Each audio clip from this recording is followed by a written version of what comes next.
Hello everyone and welcome to a new video. I'm Simura here, and while I was working on a completely separate video, I had to jump online and play some games of Street Fighter 5, and it got me to this point where I'm thinking about what are the worst type of opponents that you can fight in Street Fighter 5.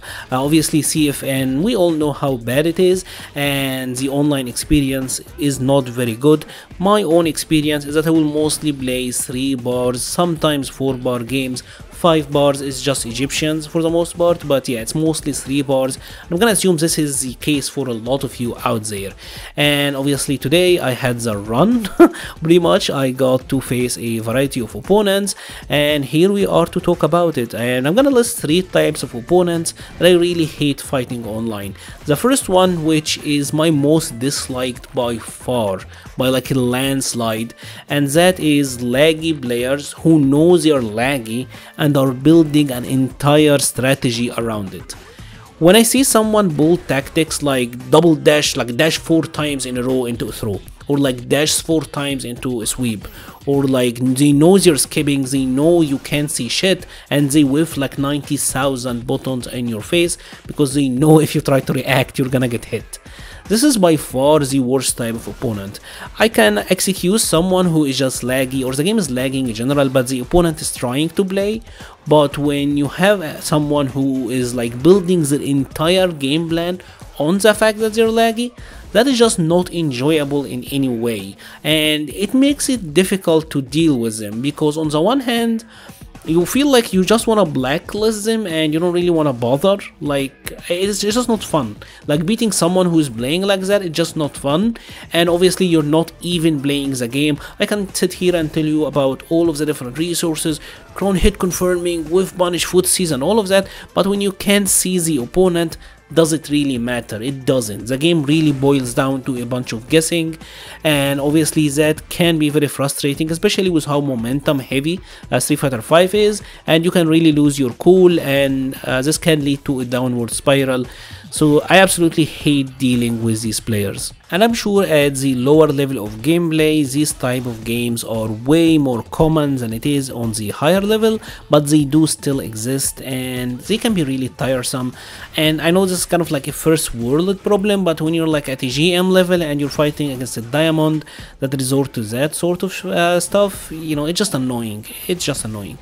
So let's now talk about the second type of players, and these ones are the ones that will give up mid-match. And one of the issues with Street Fighter 5 is that you can't really tell or communicate with the other players and know why they quit. Like, maybe they just give up, maybe they will walk forward, maybe they will like taunt you or teabag you, or just want to end the match anyway.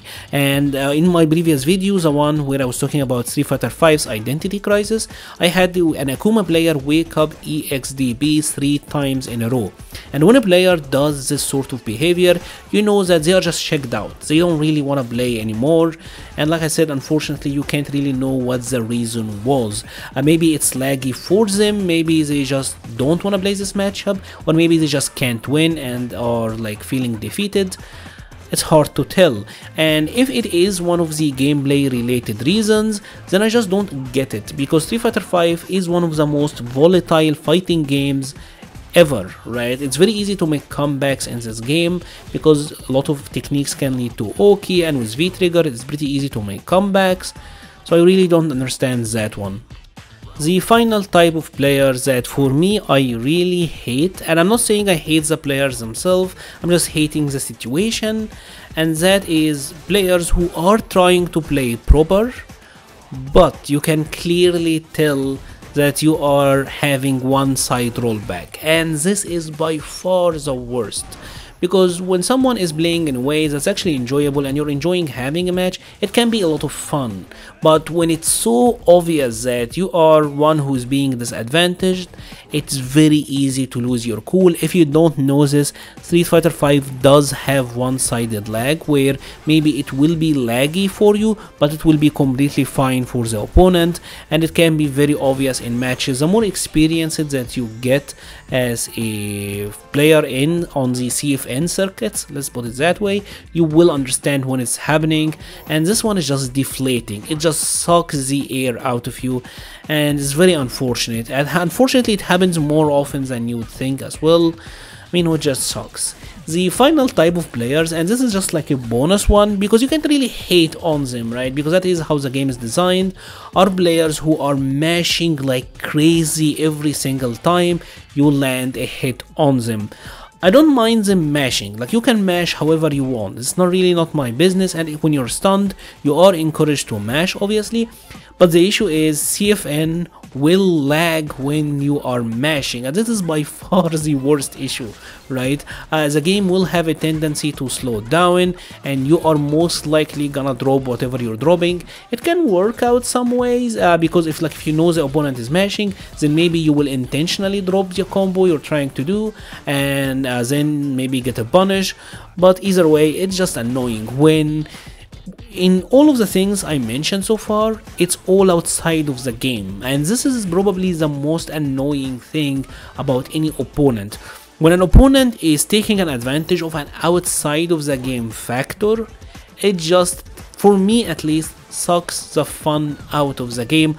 I know that a lot of this is related to CFN being really bad and not really the players themselves, but I mean, it is what it is, right? And obviously we can't help but look for the future. Hopefully Street Fighter 6 will avoid these issues.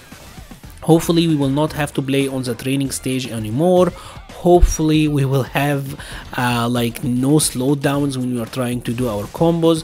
Obviously we don't have stun in this game, or at least it's very different, but you know what I mean. And that is pretty much it for today's mini video slash rant. Let me know your thoughts. What are your experiences on the CFN circuits? Do you find it frustrating?